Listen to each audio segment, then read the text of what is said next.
Okay. Um, this is a bonus activity. This is not required. In fact, you don't need to turn anything in. It's just something that you can do for fun.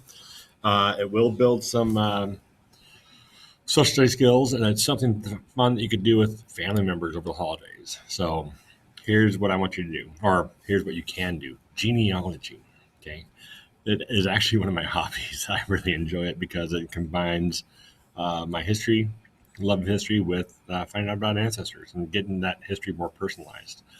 Now, genealogy is really detective work. You're taking little bits of evidence here and there, and you're working from the known to the unknown. So you know your moms, your dad, your brothers, your sisters, your aunts, your uncles, your grandparents, and you're pushing that back further and further to things that they may not know. So you're going to discover mysteries, and you're going to find a lot of family stories. Now, um, first step of genealogy is to interview your relatives, those people who are still around, um, people that might have some family stories, and you're going to create some primary documents. Okay, primary documents are firsthand accounts, witness statements, that sort of thing.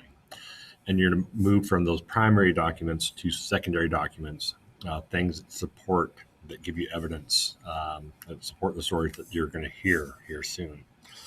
Now, families come in all shapes and sizes. My family, okay, my parents got divorced when I was 4, and I had a step family. My dad's family, he had a lot of half brothers and sisters. He had an adopted brother who came from Korea, and so you get all these different shapes and sizes of families. And so pay attention. In fact, maybe this might be a good empathy lesson because not all of us have that nuclear family where you have the mom and dad and brothers and sisters that live with us. And you're going to see a lot of things, family stories that will expand your definition of family. There isn't really a right or a wrong answer. It's weird because a lot of our family trees tend to be patriarchal. Okay, they follow the dad's side. Now, my dad's last name was not my grandfather's last name. And I don't, and what's another cool thing, we'll look at it later on, but the genealogical side. How far do you go back, or what can you trace your ancestors back through? Because that's going to have some stories and some clues too that will help you shape your family tree. Okay, right there is my great great grandfather. And me. And I just put those on there because I think we look quite a bit alike. I don't know how old he was in that picture, but it looks like he was in his early 20s. I was 17 in that picture. So um, pretty close, I think, in a lot of ways. Now, first thing you're going to do is you're going to prepare for your questions. Okay, make a list of people that you want to interview. Start with your close family members, your mom, your dad, grandparents, anyone that might know some information about birth dates, wedding dates, locations, marriage, death, anything that will give you a direction. Okay. Locations are going to be important because with locations, you're going to find birth certificates, you'll find other information. Names are important. Okay, birth dates with those names are super important because you're going to find a lot of people with the same name, and you're going to have to use birth dates to figure out which one is the right person. Okay, my name, Rex Thornton, is not the same, or there's several Rex Thorntons in the United States, which I was shocked at. Okay, there's not a lot of Rexes, and to find Rex Thorntons, it's kind of amazing. There's more than one Rex Thornton in Washington State, so it's kind of crazy to think about. But there's millions of people out there, millions of names, and so you want to make sure you're dealing with the right territory, physically and also academically. Make sure you have the right picture of the family you're looking at. Organize your questions, write them down. You want to start off with those concrete questions. Okay, who were your parents? When were they born? Where were they married? When did they die? That sort of information, and push back from there. The goal is to get back to the census times. Now, the census is released every 72 years because that is the average, or was the average of life expectancy. And so 72 years ago, Right now, it's the 1940 census that's available. Pretty soon, in 2 years, we'll have the 1950 census available. And so if you can get back into that time frame, then you can start pushing back even further because, and we'll run through the census later on. But right now, you just want to build this base. Find out who your parents were, who the grandparents were, if they can push back to their grandparents and keep on pushing back as far as you can, birth dates, all that stuff. Organize your questions, write them down. Good note taking is going to be key on this. Interview tips. Okay, when you sit down with your interviewee, make them comfortable. Okay, let them know, hey, I'm going to interview you. I want to know some things about our family history, and let's set up a time. Okay, now you might be able to do this through Zoom or Google Chats or Meets or whatever else, and sit down with your relatives over the weekend and start asking questions. Okay, make a list of your questions too. Before you start your interview, chit chat, visit, make them comfortable. You're not going to be there to grill them or to interrogate them. You're there to find out about your history, find out about their history, find about what connects you to them. Okay, ask specific questions, nicknames. Okay, my mom's nickname was Skippy, and so was my uncle's nickname, Skip. Ask, because that actually might show up in some newspaper articles later on if you can find those. Avoid leading questions. Don't put the answer to the question in, or the answer in your question. For example, you wouldn't say something like, your favorite stuffed animal was this stuffed animal, correct?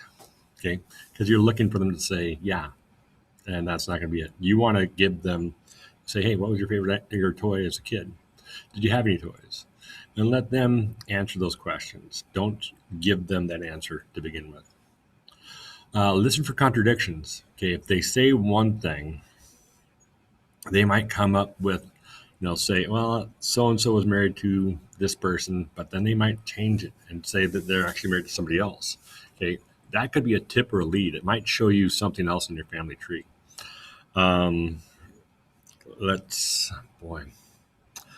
Look for other names too, or listen for names, dates, locations that you weren't anticipating to hear about. Take those notes down, come back to that later on, okay? Because that will give you another direction to do your search.